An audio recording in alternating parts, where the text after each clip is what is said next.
Well, we're entering the final major section of the book of Ezekiel. And from 40 to the end deals with this strange period called the Millennium. And tonight we're going to try to bite off about 3 chapters of that, which are primarily descriptive. But the Millennium, this is a very controversial topic among contemporary theologians. And but this period called the Millennium was promised to David, and even God even put himself under oath in Psalm 89 over the issue. And this is predicted not just in Revelation chapter 20, all through the Old Testament, all through the Psalms and the prophets. And I won't go even iterate them, they'll be in your notes, of course. This was also promised to Mary by Gabriel. We celebrate that every Christmas, that her child was to sit on the throne of David. And that was also reaffirmed to the apostles in Luke 22 and elsewhere. When we speak of the Lord's Prayer, we say, "Thy kingdom come." And I suspect that 9 out of 10 people who quote that have no idea what they're talking about. This is what we're talking about, "Thy kingdom come." We'll talk about that here in a minute. And of course, Psalm 2 and Psalm 110 are centered on this whole idea of Christ ruling with a rod of iron, before whom every knee shall bow. That's what we're talking about here. The Millennium. The creation apparently is changed dramatically. That's described in Zechariah and Isaiah in great detail. Most of what we know about the Millennium comes from Isaiah 65, not from Revelation 20. The curse apparently, at least in some sense, seems to be lifted in Isaiah 11. The creation itself has been redeemed, not finally or completely, but substantially. And the earth, the whole planet Earth, is going to be full of the knowledge of the Lord in Isaiah 11 and Habakkuk 2. Yet, don't get confused, this is not eternity yet. In fact, the more you study the Millennium, the more questions it raises. There is death and sin. Each is going to have land, and it'll be fruitful. That's not heaven, that's something else, okay? This is not heaven. Nor is it what's called the eternal state that follows. Because after Revelation 20 comes Revelation 21 and 22. Very different. In some respects, easier to answer questions about that than the Millennium.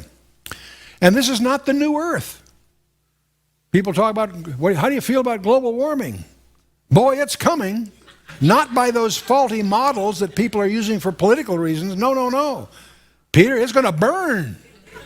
Burn, baby, burn, I guess. All right?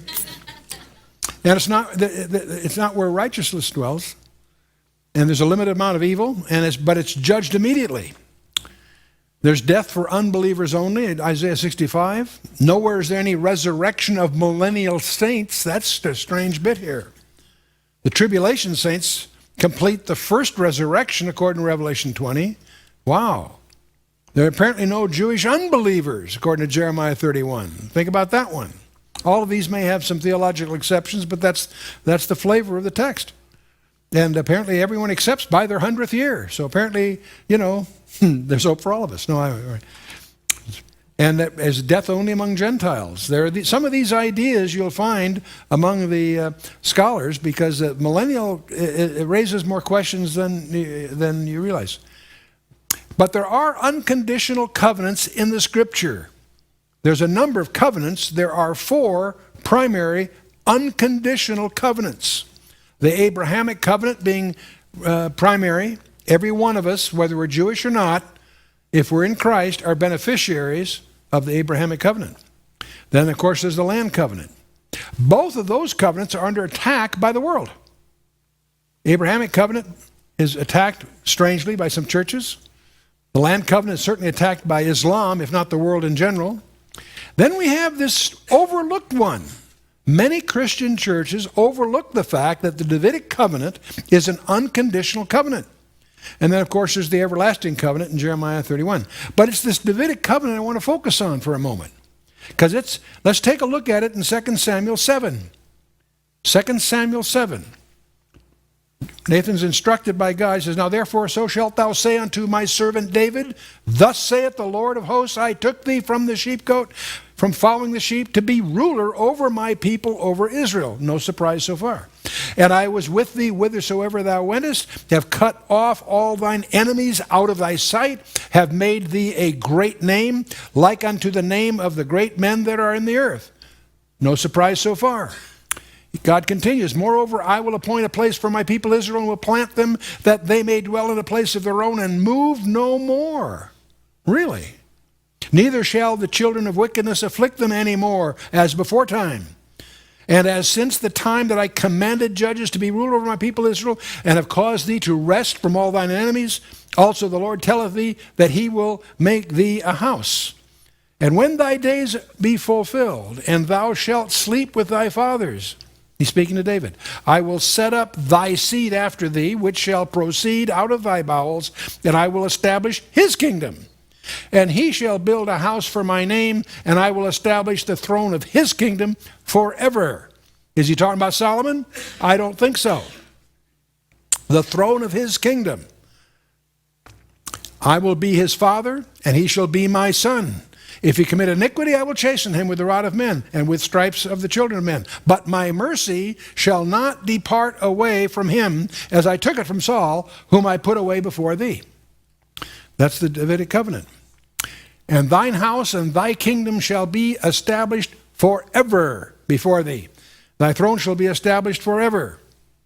According to all these words, and according to all this vision, so did Nathan speak unto David. The two houses of Israel, they had a civil war when Solomon died. Northern kingdom, southern kingdom. Northern kingdom went to idol worship, wiped out. Southern kingdom was worse than the northern kingdom and had their example to follow and ignored it. Why weren't they wiped out? No, they were just sent to Babylon for 70 years. For one reason, because of God's promise to David. Not because the southern was better than the north. They were both in bad shape. Anyway, won't go down all that stuff. Thine house and thy kingdom shall be established forever. That's quite a while. And when you have Christmas cards, we all remember, you always see Christmas cards every year with Isaiah 9:6. For unto us a child is born, unto us a son is given. Those aren't the same thing. A child is born as human, the son is given as divine. The dual nature there. Woo-wee. And the government shall be what? Upon his shoulder. When was it on his shoulder? Not so you'd notice. And his name shall be called Wonderful Counselor, the Mighty God, the Everlasting Father, the Prince of Peace. But don't stop there. Pick up verse 7, where it continues, of the increase of his government and peace, there shall be no end. Upon the throne of David, which did not exist during Christ's ministry. Upon the throne of David, upon his kingdom, to order it, to establish it with judgment and with justice from henceforth even forever. The zeal of the Lord of hosts will perform this. The throne of David, there it is again. Don't miss that. That's not the Father's throne. And Luke chapter 1, Gabriel visiting Mary, announcing the birth, saying, speaking of her child, he shall be great, he shall be called the Son of the Highest. Wow. And the Lord God shall give unto him the throne of his father David. And he shall reign over the house of Jacob forever, and of his kingdom there shall be no end. Boy, that must be an empty promise, or something big is yet to happen. The throne of his father David. Has that happened yet? No. Will it? Yes. Many churches don't think so. Well, that's just an allegory. Well, we'll see. Matthew 25, when the Son of Man shall come in his glory and all the holy angels with him, then shall he sit upon the throne of his glory. A few verses later, then shall the king say unto him on his right hand, come, ye blessed of my Father, inherit the kingdom, there's that word again, prepared for you from the foundation of the world. The throne of his glory. That's quite a throne. The kingdom prepared for you from the foundation of the world. Wow. From the foundation of the world. Well, from here you can get into a whole story of when it was lost. Prior to Noah's flood was the second flood. The first flood is between. Anyway, we'll go into that here. Let's move on. Council for Jerusalem. The biggest event in the book of Acts. Okay, Jesus crucified, dead, resurrected. We're now in the book of Acts. The big event in the book of Acts is this debate about Gentiles and Jews and so forth. And James, chairing that council, quoting, he answers their issues by saying Simon, had declared how God at the first did visit the Gentiles. Remember Acts 10 and the sheet and all that? To take out of them a people for his name, and to this agree the words of the prophet as it is written. And James quotes from Amos 9, verse 11 and 12. He's quoting from the Old Testament. After this I will return and will build again the tabernacle of David, which is fallen down, and I will build again the ruins thereof, and I will set it up, that the residue of men might seek after the Lord, and all the Gentiles, upon whom my name is called, saith the Lord, who doeth all these things. Again, it's the tabernacle of David. So the throne of David will be reestablished in Jerusalem, not in, Cleveland, Ohio, or Washington, D.C., no, Jerusalem. And this was also emphasized to Abraham back in Genesis 17. And who's going to rule? David. 4 times it says David's the one that's going to rule. Now, some people say, well, he means the son of David. And they might be right, but I'm more and more figure God can express himself quite clearly, and he certainly has. And by the way, none of this can be applied to the church. We covered that when we were in Ezekiel 37 a couple of sessions ago. This is also going to include, among other things, some profound changes on the earth. We want to be sensitive to that as we get into some details here. Remember back in Ezekiel 37, we read, David my servant shall be king over them, and they shall have one shepherd. They shall also walk in my judgments and observe my statutes and do them. David my servant shall be king. I thought he died. Yes. Is he going to be resurrected? Yes. Oh, that could get exciting. When is all this going to happen? Jesus tells us that in Hosea. Jesus says, I will go and return to my place. In order to return, he had to leave it. Till they acknowledge their offense and seek my face. In their affliction, they will seek me earnestly. It's interesting, as we study the Gospels, there's something that should be called to your attention. Mark, Luke, and John all talk about the kingdom of God. But Matthew uses a strange expression, and only he uses it. In many of the stories that are similar, Matthew speaks of the kingdom of heaven. 739 references to it, by the way. Matthew, 33 times, says the kingdom of heaven. Some people say, well, he's just Jewish. He used that phrase as an equivalent phrase. No. 5 times he used the word kingdom of God. It's my position that he is being more denotative, that he's dealing with obviously, the kingdom of God includes everything outside God himself, includes all his creation even before the earth, angels and whatever. The kingdom of heaven, kingdom from heaven, incidentally, is a specific kingdom that he deals with throughout the scriptures. So we'll take a look at this. And is he talking about a kingdom as you and I think of it? Absolutely. When you get to Daniel 2, you saw the whole lineup of all the different Babylon, Persia, Greece, Rome, and so forth. In the days of these kings shall the God of heaven set up a kingdom which shall never be destroyed. And the kingdom that shall not be left to other people, but it shall break in pieces and consume all these kingdoms, and it shall stand forever. The climactic event of Nebuchadnezzar's image, the many metals, is a kingdom that God is going to set up on the earth. That means it has a capital, it has a king, it's a literal place on the earth. The God of heaven will set up a kingdom, and the word here is used in the concert of the other 3. Well, why a temple? Okay, that's so much for the millennium. Now we're going to get right into Ezekiel's temple. Why a temple? Ezekiel was told to reveal these plans to the people in order to make them ashamed of their sins and rebellions. So their temple had been destroyed, right?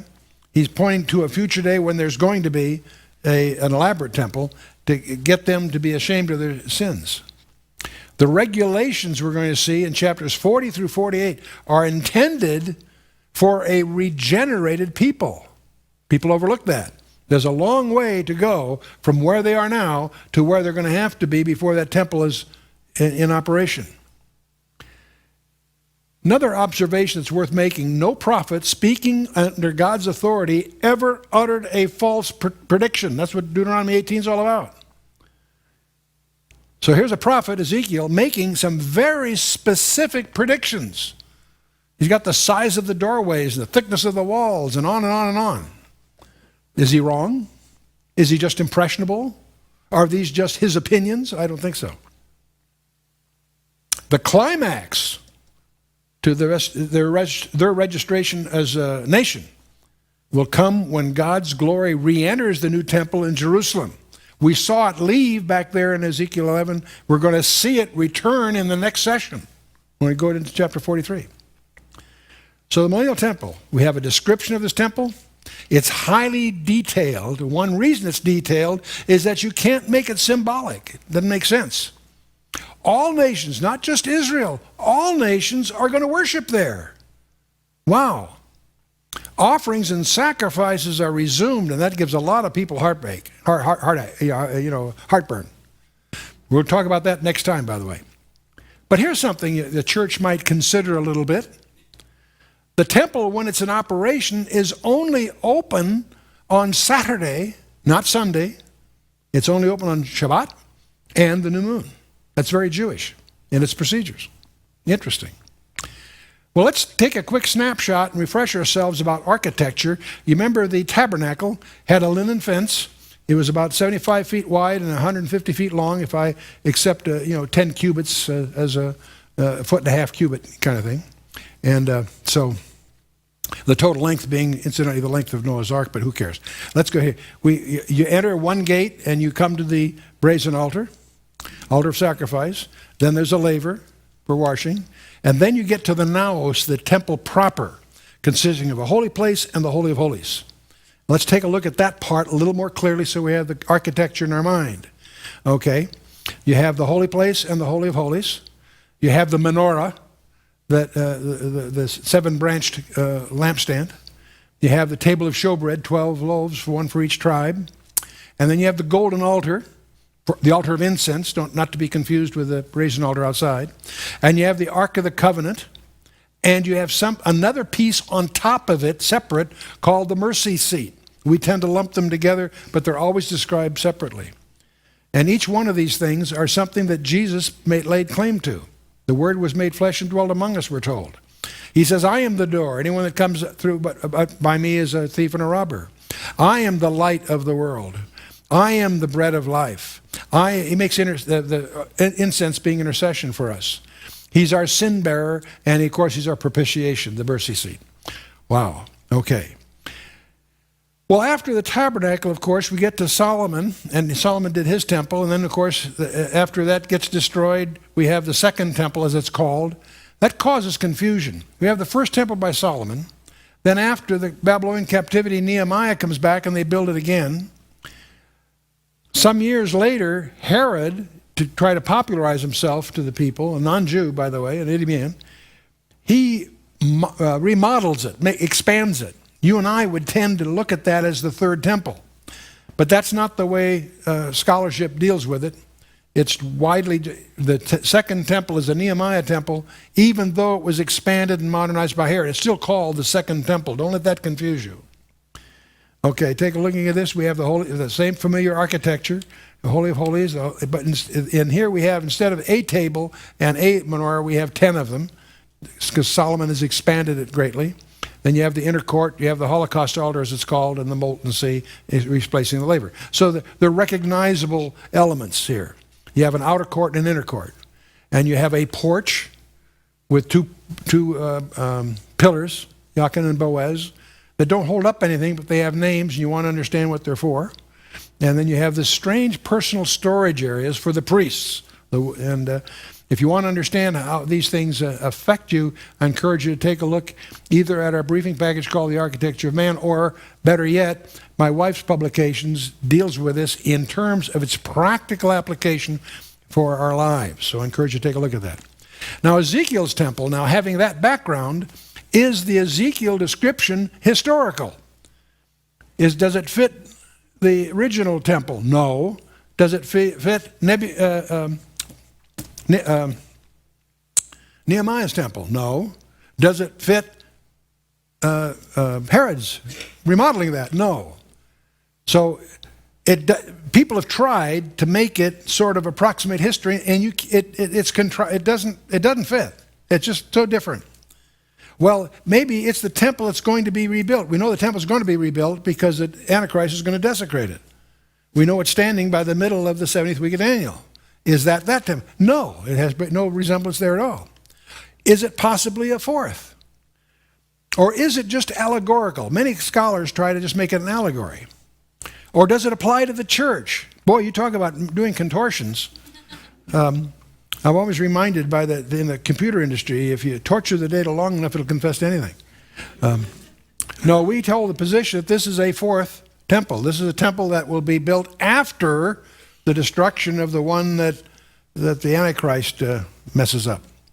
The Millennial Temple. It's going to consist of 3 terraces, the highest of which, facing east, stands the temple and its annexes, then the temple yard, and a large building directly behind it. We'll come to that. The middle terrace are kitchens and chambers for the priests, and a court containing the altar of burnt offering, and the inner courts with 3 elaborate porticos. Then the lowest terrace, surrounded by an exterior wall, contains the outer courts with 3 porticos and kitchens and chambers for the people. That's the broad brush treatment. Let's take a look at it. Before I had east at the bottom, which is the normal way you present these things, but it's more practical for me to turn it on the side of the direction we're going. So east is now over on our right-hand end, okay? And so you recognize the basic architecture from before. But we're going to add some portions here. We've got chambers for singers that are going to be added there. And we have a couple of other places here, priest chambers there. And then we have priest kitchens back here. So this is still priesthood committed here, okay? But we go on a little bit larger now. The next terrace, we have the inner gates, and then we add the outer gates. So visualize these as 3 primary terraces, okay? And then around the outer gates, we have chambers of the outer court, and we also have kitchens for the peoples. So the outer court, that level is people, kitchens and chambers and what have you, and up a level are the priest levels, and then of course you've got the temple proper. Okay, now I want to talk a little bit about these outer gates. The same word in the Septuagint that's outer there is also speaking of the darkness that's outside. And one of the great debates you'll get into when you get especially in the Gospel of Matthew, is what is this darkness outside? Number of conjectures. It could be as simple as those that are not allowed inside the temple part itself. No more than that. There's a tendency when you say that outer darkness, that must mean Gehenna. No, that's not what it's talking about. Anyway, moving on here. Let's just jump into Ezekiel 40, verse 1. In the 25th year of a captivity, in the beginning of the year, in the 10th day of the month, and because it's the 10th day, some scholars think this may have been a Jubilee year, but that's speculative. In the 14th year after the city was smitten, in the selfsame day that the hand of the Lord was upon me, Ezekiel talking, and he brought me thither. Jerusalem has been destroyed, the temple's been burned, but Ezekiel is being shown a temple. He's being transported forward in time here. It'll be the city during the Millennium Kingdom. In the visions of God, brought he me into the land of Israel and set me upon a very high mountain, which was as the frame of a city on the south.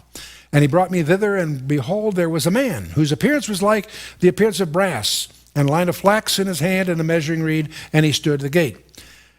He's like bright brass. This is typically the way the messengers appear several places in Daniel and elsewhere. The line of flax apparently is for measuring long measurements, and the reed for shorter measurements, okay? The Hebrew cubit, by some experts, believe it was 17.58 inches. It was from the tip of your finger to the elbow. And nominally, we use 18 inches. It's close enough for our purposes.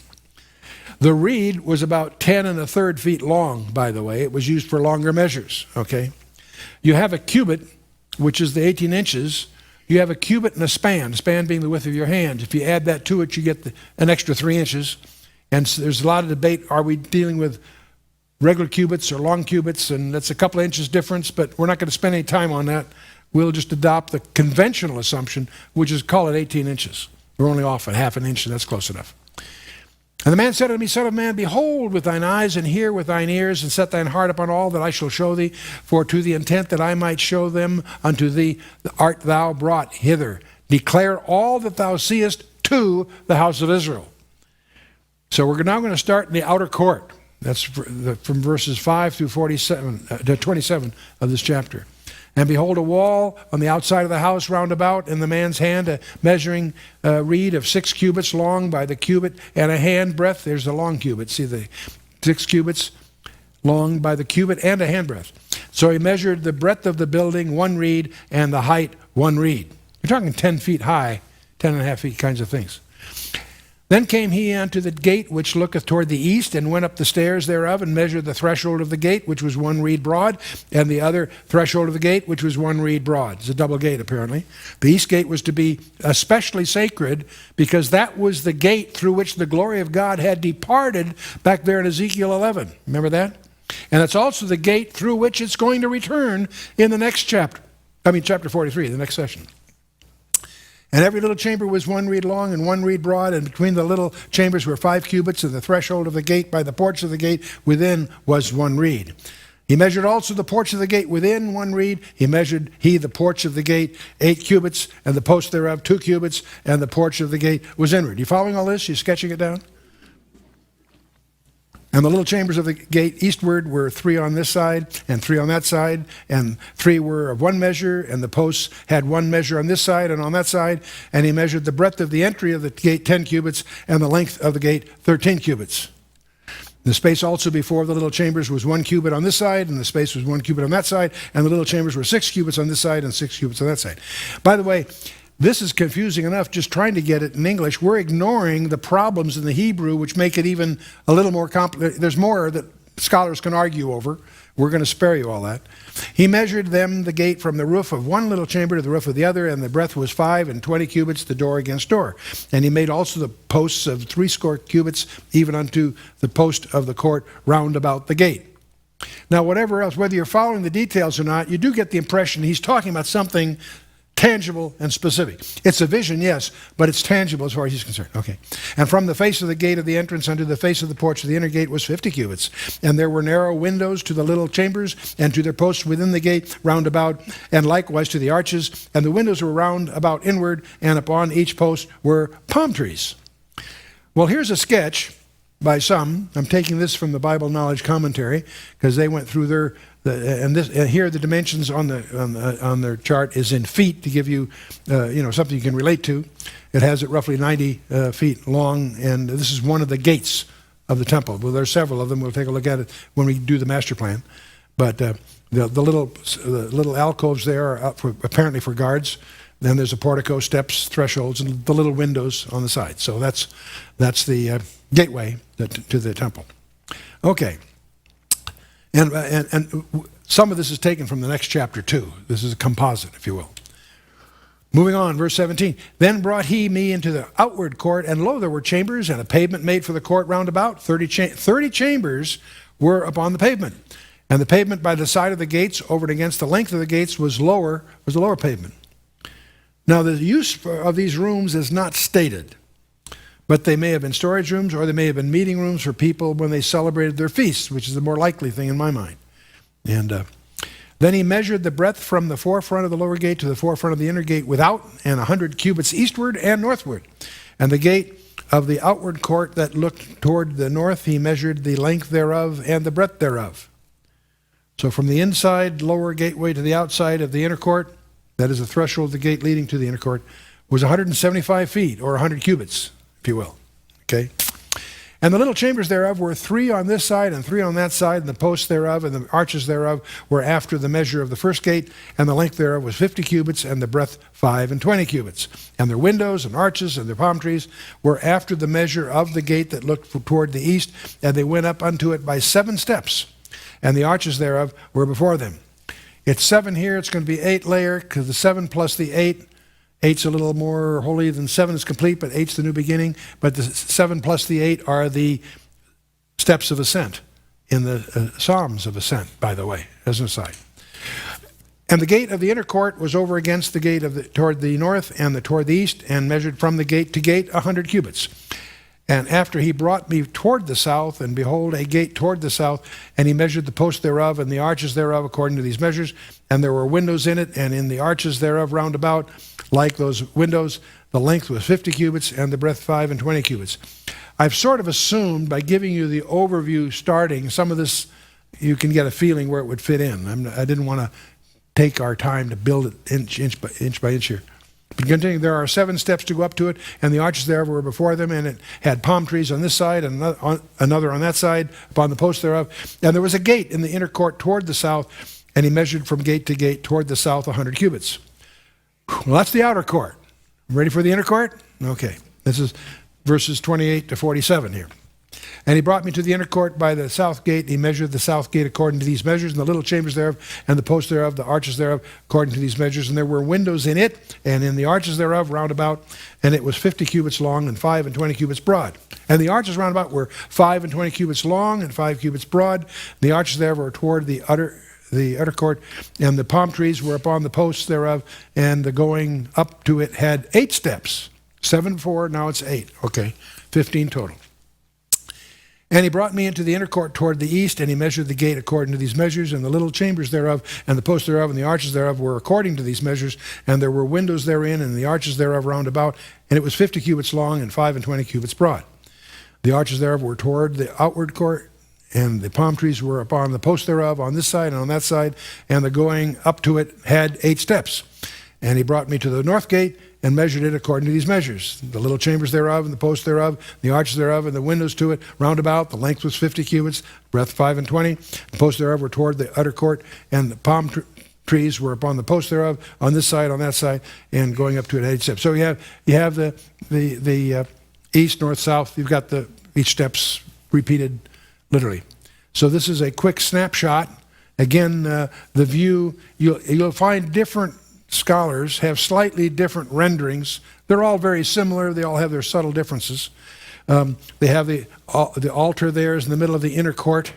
You have a building that's not explained, we'll talk about, up on the west side. That's on the top side of the diagram here. But nobody knows what that's for. I'll come back to that. But you've got the outer gates and the inner gates showing here on the east, north, and south sides. And so it's a 3-sided access here. And there are kitchens and all that, as we've talked about before. And so that's pretty, and the dimensions on the diagram are in feet to give a feeling for that. Okay? Continuing, the chambers and the entries thereof were by the posts of the gates, which were where they washed the burnt offering and, offerings. We're going to get all hung up on offerings here pretty soon, but let's go ahead. And in the porch of the gate were 2 tables on this side and 2 tables on that side to slay thereon the burnt offering and the sin offering and the trespass offering. Classic 3, burnt, sin, and trespass. 3 different offerings. Some obligatory, some voluntary. Now, in verses 39 to 42, it implies that they are reinstating the burnt offering, the sin offering, the trespass offering. We're going to review all that whole issue when we get to chapter 45. So we'll postpone it now. We'll talk a little bit about it so you're not bothered by it. But the offerings in the millennium will have the same effect the offerings of the past did. The offerings of the past did not wash away sin. They were pointers to the cross before the fact. These offerings are pointing to the cross after the fact. In both cases, the only thing that is effective for sin is the cross that the Lord died on. These other things are memorials. They will be doing memorial sacrifices the same way we in the church today celebrate the Lord's Supper. It's a commemoration. Anyway, going on here. On the side without, as one goeth to the entry of the north gate, were 2 tables. On the other side, which was at the porch of the gate, were 2 tables. 4 tables were on this side, 4 tables on that side. By the side of the gate, 8 tables whereupon they slew their sacrifices. And the 4 tables were of hewn stone for the burnt offering, of 1.5 cubits long, and 1.5 cubits broad, and 1 cubit high, whereupon they laid the instruments wherewith they slew the burnt offering and the sacrifice. So the whole issue of sacrifice bothers a lot of people. A lot of people think, well, they don't mean that literally. Well, see, first of all, animal sacrifices never took away human sin. Only the sacrifice of Christ can do that. Hebrews 10 hammers that. In the Old Testament time, Israelites were saved by grace through faith. And the sacrifice helped restore a believer's fellowship with God. But it wasn't that sacrifice, it was Christ's sacrifice that paid the price. Second point is, even after the church began, Jewish believers did not hesitate to take part in the temple worship. Acts chapter 2, 3, 5. And even to offer sacrifice in Acts 21. They could do this because they viewed the sacrifice as memorials of Christ's death. That was their view. That'll be the same viewpoint that'll apparently pertain during the millennium. The millennial sacrifices, however, will differ from the Levitical sacrifices in some surprising ways. We won't get into here, we'll get into later. We're going to review these in chapter 45, but there are similarities. And there's a number of other passages in the Bible, in Isaiah 56 and 66, Jeremiah 33, Zechariah 14, Malachi 3, that allude to sacrifices in the millennium. So this is not unique to Ezekiel's rendering here. Let's continue in verse 43. And within were hooks and a hand broad fastened round about, and upon the tables was the flesh of the offering, and without the inner gate were the chambers of the singers in the inner court, which was at the side of the north gate, and their prospect was toward the south, one at the side of the east gate having the prospect toward the north. And he said to me, this chamber, whose prospect is toward the south, is for the priests, the keepers of the charge of the house. And the chamber whose prospect is toward the north is for the priests, the keepers of the charge of the altar, and these are the sons of Zadok among the sons of Levi, which come near to the Lord to minister to him. Now this whole issue of Zadok, a little history here, in order to be a priest, you had to be a descendant of Aaron. But the priesthood was then conferred specifically to Zadok because he had set aside David set aside the family of Ithamar because of the part that Abiathar had taken in the rebellion of Adonijah. When Adonijah had his rebellion, Ithamar's family joined the wrong team. And so at this point, Zadok is singled out, and it's his descendants then that become the priests. So you had to be not just a descendant from Aaron, you had to be a descendant of Zadok to be a priest. That's the point. Well, that apparently continues in the millennium, is the point. Okay, verse 47, he measured the court 100 cubits long and 100 cubits broad, 4 square, and the altar that was before the house. Now, that's not to be confused with the court of Israel, which is open to all, and on the 3 sides of the territory. This court was 100 cubits square and had an altar on it in front of the temple. Now the temple building itself, verses 48 through chapter 41. The temple, that's the temple proper. We're zeroing in on it specifically. And it looks pretty familiar in terms of the architecture that we're used to all the way through here.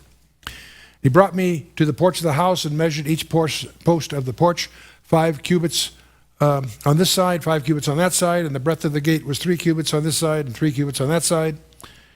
And these 2 verses, this one and the next one, really belong to the next chapter where this is all going to be taken up. Okay. The length of the porch was 20 cubits and the breadth 11 cubits, and he brought me by the steps whereby they went up to it, and there were pillars by the posts, one on this side and the other on that side. I assume they might have the same names, Jachin and Boaz, but it doesn't say it, I don't think. Afterward he brought me to the temple and measured the posts, 6 cubits broad on the one side, 6 cubits broad on the other side, which was the breadth of the tabernacle. And the breadth of the door was 10 cubits. That's a pretty good door. And the sides of the door were 5 cubits on the one side and 5 cubits on the other side. And he measured the length thereof 40 cubits, the breadth 20 cubits. Whew. And he went in, then went he inward and measured the post of the door 2 cubits, the door 6 cubits, the breadth of the door 7 cubits. And he measured the length thereof 20 cubits, breadth 20 cubits before the temple. And he said to me, this is the most holy place. Notice that his tour guide is making the measurements here. So you get the impression that Ezekiel's watching from the outside and he's telling you what the measurements are. Interesting. And these dimensions of these 2 apartments are the same as Solomon's temple. After he measured the wall of the house, 6 cubits, the breadth of every side chamber, 4 cubits, round the house on every side. The side chambers were 3, one over another, and 30 in order. And they entered into the wall which was of the house for the side chambers round about, that they might have hold, but they had not hold in the wall of the house. And there was an enlarging and a winding about still upward to the side chambers, for the winding about of the house went still upward round about the house. Therefore, the breadth of the house was still upward, so increased from the lowest chamber to the highest. And it generally, most people see it as a 3-story structure there. I also saw the height of the house round about. The foundations of the side chambers were a full reed of 6 great cubits. The thickness of the wall, which was for the side chamber without, was 5 cubits, and that which was left was the place of the side chambers that were within. And between the chambers was the wideness of 20 cubits round about the house on every side. The doors of the side chambers were toward the place that was left, the one door toward the north, another door toward the south, and the breadth of the place was left was 5 cubits round about. Now the building that was before the separate place at the end toward the west was 70 cubits broad, and the wall of the building was 5 cubits thick round about, and the length thereof 90 cubits. Now put your minds at ease. This is not, none of these dimensions are on the final exam, okay? But I think I've committed to going verse by verse as an approach, but also I think what I want to get across is this is very specific, very tangible, very real. But there is a issue here. A thing called the separate place. The separate place.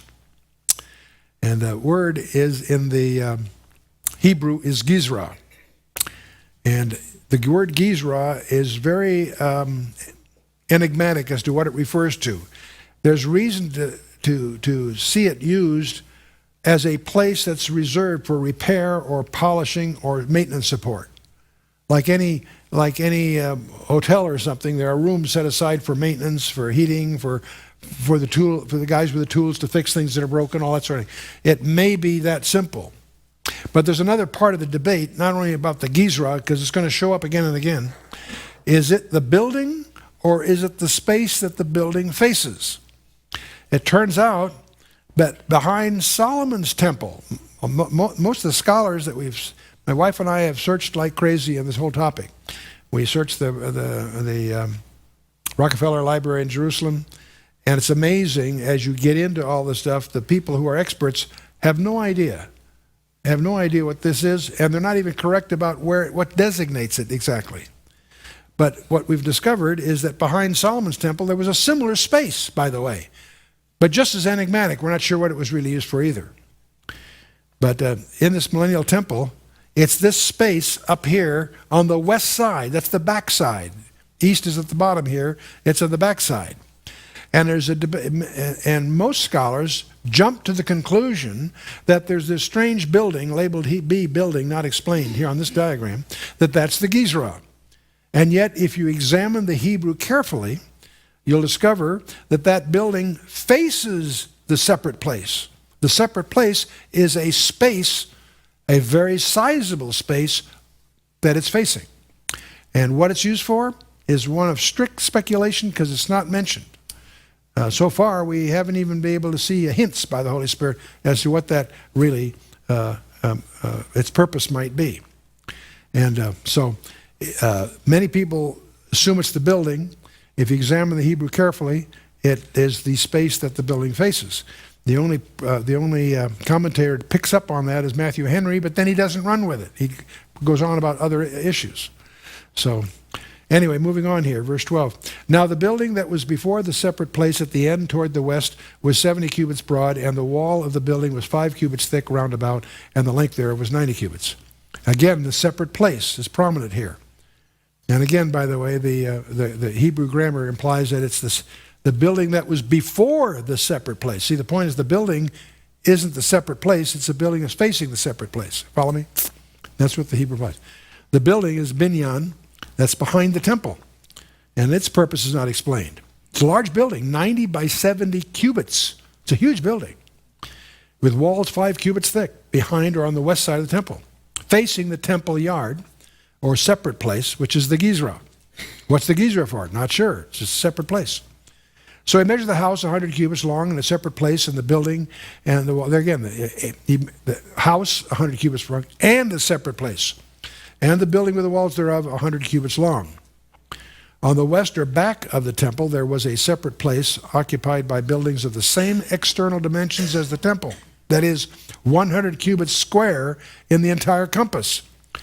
So, visualize that at 150 foot by 150. it's half a football field. Now the purpose is not explained, so we're left to speculate on that.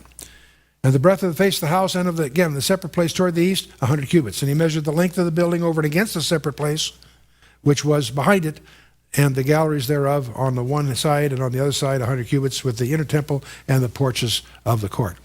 The doorposts, the narrow windows, the galleries round about on their three stories, there it is again, over against the doors, sealed with the wood round about, and from the ground up to the windows, and the windows were covered. That above the door, even unto the inner house and without, and by all the wall round within and without by measure, it was made with cherubim and palm trees, so that the palm tree was between a cherub, and every cherub had two faces. So that the face of a man was toward the palm tree on the one side, the face of the young lion toward the palm tree on the other side. It was made through all the house round about. A lot of commentators point out that cherubs, we don't have four faces, but you can't render four faces in a relief. So you only can pick two. So from the ground unto the above the door were cherubim and palm trees made, and on the wall of the temple, and the posts of the temple were squared, and the face of the sanctuary and the appearance of the one was the appearance of the other, and the altar of wood was 3 cubits high, and length thereof 2 cubits, and the corners thereof, the length thereof, the walls thereof were of wood, not wood covered with gold, it's wood apparently. And he said unto them, this is the table as before the Lord. We're talking about the table, the altar of incense here, don't confuse that with the brazen altar that's in the outer court. And the temple and the sanctuary had 2 doors. The doors had 2 leaves, two turning leaves, 2 leaves for one door and 2 leaves for the other door. And there were made on them and the doors of the temple cherubim and palm trees like as were made upon the walls, and there were thick planks upon the face of the porch without, and there were narrow windows and palm trees on one side and on the other side and on the sides of the porch and upon the side chambers of the house, and thick planks.